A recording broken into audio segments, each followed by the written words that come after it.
ওরে মধুরে মধুরে ও কামাইল্লা কামাইল্লা রে মধুরে মধু মধু মধু মধুরে মধু ও মা গো এমন একখান রেসিপি লইয়া আইছি সেরকম একখান রেসিপি অনেক দিন পরে আমার বেচালার ভাইদের জন্য সেরকম একটা রেসিপি নিয়ে এসেছি মধুর মতন রেসিপি কি কইতাম বলার আর ভাষা নাই সেরকম রেসিপি দেখতে থাকুন কি হতে চলেছে দেখার সাথে সাথে প্লিজ একটা লাইক করে দেবেন সুন্দর একটা কমেন্ট করে দেবেন যদি ভালো লেগে যায় বাইরে বাই শেয়ার করে দেবেন কথা বাড়াবো না দেখতে থাকুন কি হতে চলেছে আজকের ঈদের পর এই রেসিপিটি দেখলে বুঝে যাবেন এবং কি এই রেসিপিটি বানিয়ে খাবেন আর আমাকে একটা কমেন্টের মধ্যে জানিয়ে দেবেন।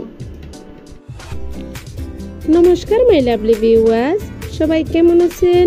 আশা করি আমার ভাই বোনেরা সবাই খুব ভালো আছেন। আমিও ভালো আছি ভগবানের অশেষ কৃপায়। অন্তসমম কিচিংয়ে সবাইকে জানাই সুস্বাগতম।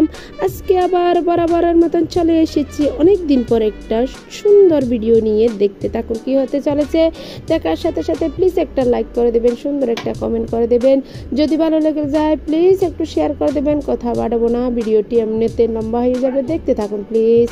এটার আগে বলে রাখি যারা আমার চ্যানেলে নতুন এসেছেন প্লিজ আমার চ্যানেলটা সাবস্ক্রাইব করে দেবেন পাশে থাকা বেল আইকনটি টিপে দেবেন। প্রথমে আমি গ্যাস ওভেনে একটা ফ্রাই প্যান বসিয়ে দিয়েছি দেখতে পাচ্ছেন। এবার দিয়ে দেব আমি আস্ত জিরে ধনে এগুলো দিয়ে দিলাম দেখতে পাচ্ছেন ফ্রাই প্যানের মধ্যে। এবার দিয়ে দেব আমি আস্ত একদম গরম মশলাগুলা দিয়ে দিলাম দেখতে পাচ্ছেন। গরম মশলার মধ্যে এখানে দারচিনি এলাচি লবঙ্গ তেজপাতা এবং অল্প কিছু গোলমরিচ দিয়ে দিলাম দেখতে পাচ্ছেন। দিয়ে সুন্দরভাবে একটু রোস্ট করে নেব। এগুলা তরকারির মেন উপকরণ আসলে এগুলা না দিলে তরকারির ফ্লেভারটা খুব ভালো আসে না সেজন্য আমি প্রথমে একটা আস্ত রোস্ট মশলা তৈরি করে ফেলবো দেখতে পাচ্ছেন। এভাবে করে মশলাগুলো একটু রোস্ট করলে খুবই সুন্দর হয় তরকারির ফ্লেভারটা। নাড়তে চাড়তে একটু কালারটা চলে আসবে দেখতে পাচ্ছেন। নেড়ের সাইডে আমি কালারটা নিয়ে এসেছি। অবশেষে আমার মশলাটা রোস্ট করা হয়ে গিয়েছে আমি তুলে এক সাইডে রেখে দিলাম। এবার দেখতে পাচ্ছেন আমি এখানে একটা বড় বোলের মধ্যে নিয়ে নিলাম 2 কেজির মতন মটন বা খাসির মাংস দেখতে পাচ্ছেন। এই মাংসগুলো আমি এইমাত্র ফ্রিজ থেকে নিয়েছি ধুয়ে পরিষ্কার করে একেবারে নিয়ে নেব দেখতে পাচ্ছেন সেটা আর দেখাবো না। আমার মাংসগুলো ধুয়ে নিয়ে নিলাম একটা প্রেসার কুকারে দিয়ে দেব এই মাংসগুলা দেখতে পাচ্ছেন। অন্যভাবে এই মাংসটা আমি রান্না করব আপনাদের কাছে তুলে ধরব। প্রেসার কুকারের মধ্যে আমি মাংসগুলা দিয়ে দিলাম দেখতে পাচ্ছেন। দেওয়ার পরে এবার দিয়ে দেব আমি কিছু গরম মশলা আস্ত গরম মশলা অল্প করে দেব বেশি দেব না একটু একটু করে দিলেই হবে। এবার দিয়ে দেব আমি কিছু পেঁয়াজ কুচি 2টা রসুন থেতো করে দিয়ে দিলাম। আস্ত কিছু মশলা দিলে কি হয় ভালো একটা ফ্লেভার আসবে সেজন্য দিয়ে দেব আমি সামান্য পরিমাণ লবণ। এবার আমি মাংসর প্রেসার কুকারের ঢাকাটা লাগিয়ে দিলাম দিয়ে চুলাতে বসিয়ে দিয়েছি 3টা সিরিজ মারা পর্যন্ত আমি অপেক্ষা করব। এবার 3টা সিরিজ মারা হয়ে গিয়েছে আমি প্রেসার কুকারটা খুলে দেখব কেমন হয়েছে মাংসগুলা দেখতে পাচ্ছেন। খুব সুন্দরভাবে মাংসটা সেদ্ধ করা হয়ে গিয়েছে আমি এক সাইডে রেখে দিলাম। এবার আমি আবার গ্যাস ওভেনে কড়াই বসিয়ে দিলাম। পরিমাণ মতন দিয়ে দেব আমি এখানে তেল প্রায় আমি 1 কাপের মতন তেল দিয়ে দিলাম।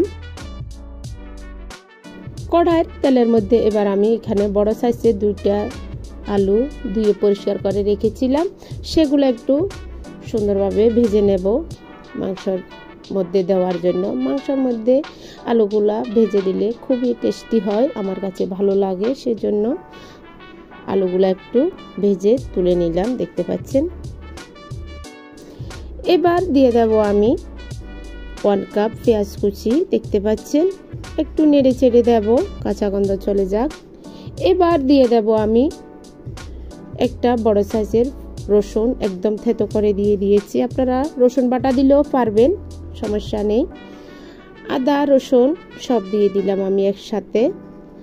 এবার দিয়ে দেব আমি আস্ত গরম মশলা দিয়ে দিলাম।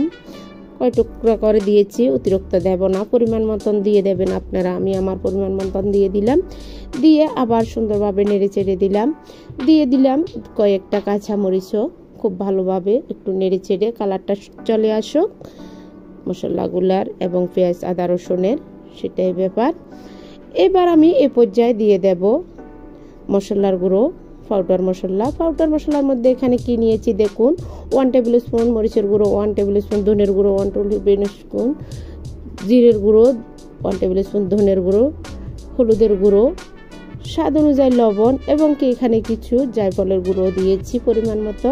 দিয়ে সুন্দরভাবে একসাথে মিক্স করে ফেলেছি। সামান্য পরিমাণ জলও দিয়েছি। একদম ভালোভাবে কষিয়ে নেব এই মশলাগুলো। আসলে অনেক দিন পরে আমি ভয়েস ওভার করতেছি, প্লিজ মনে কিছু করবেন না। অনেকটাই ভয়েস ওভারের মধ্যে ভালো হচ্ছে না। প্রায় আমি 2 মাস পরে এই ভিডিও নিয়ে এসেছি, যেহেতু রমজান চলছিল।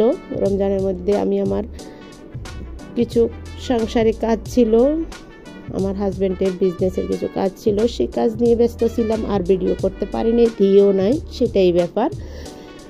কথা বলতে বলতে আমি মশলাগুলো খুব ভালোভাবে কষিয়েছি এবং কি একটা বড় সাইজের টমেটো দিয়েছি। দিয়ে ভালোভাবে নেড়ে চেড়ে একদম একটু ডেকে দিয়েছি।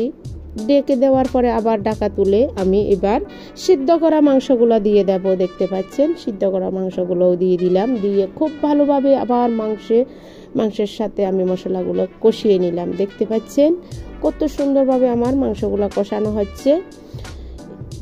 কি হয়, খাসির মাংস বেশিক্ষণ কষালে খুব ভালো টেস্ট হয়, সেটাই ব্যাপার। যেহেতু আমি আগে প্রেসার কুকারের মধ্যে একটু সিদ্ধ করে নিয়েছি, তাড়াতাড়ি মাংসগুলো হওয়ার জন্য খুবই টেস্টি হয়। এইভাবে মাংস রান্না করলে আপনারা ট্রাই করবেন, খুবই ভালো হবে আশা করি।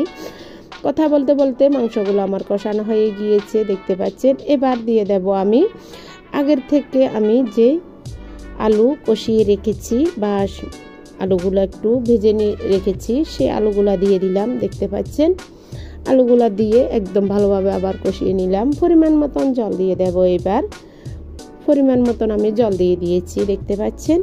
দিয়ে এবার আমি একটু ঢাকা দিয়ে দেব, সেটাই ব্যাপার।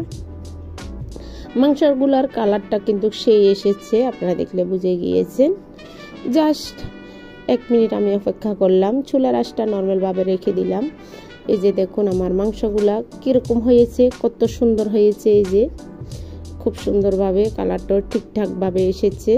মাংসগুলো আমার প্রায় হয়ে এসেছে।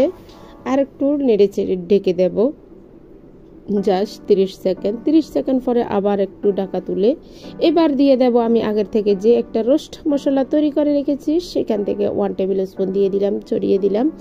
ওহো, অনেকটা সুন্দর ফ্লেভার এসেছে মাংসের। আপনারা এইভাবে ট্রাই করতে পারেন। আমার মাংসটা রান্না কেমন হলো অবশ্যই জানাবেন আমাকে। অবশেষে আমার মাংসগুলো হয়ে গিয়েছে, ধনেপাতা ছড়িয়ে দিয়েছি। একদম গরম গরম ভাতের সাথে জমে যাবে। আপনারা ট্রাই করবেন এইভাবে মাংস রান্না করতে, তাড়াতাড়ি হয়ে যাবে, টেস্টিও হবে। অতিথি আপ্যায়নে কিন্তু একদম তাড়াতাড়ি হয়ে যাবে, যেহেতু আমি মাংসগুলা প্রেসার কুকারের মধ্যে একবারে সেদ্ধ করে নিয়েছি। সেরকম একটা মাংসের রেসিপি। আপনাদের কাছে কেমন লাগলো আমার এই মাংসের রেসিপিটা আমাকে কমেন্টে জানিয়ে দেবেন। যদি ভালো লেগে যায় প্লিজ একটু শেয়ার করে দেবেন, ট্রাই করবেন, আমার ভিডিওর সাথে থাকবেন। প্লিজ ভিডিওটি শেয়ার করবেন। আজকের মতন আজকের রেসিপি এখানে সমাপ্ত করলাম। আবার চলে আসবো নতুন রেসিপি নতুন ভিডিও নিয়ে। ততক্ষণ পর্যন্ত সবাই ভালো থাকবেন, সুস্থ থাকবেন। সবাইকে জানাই টাটা, বাই বাই, নমস্কার।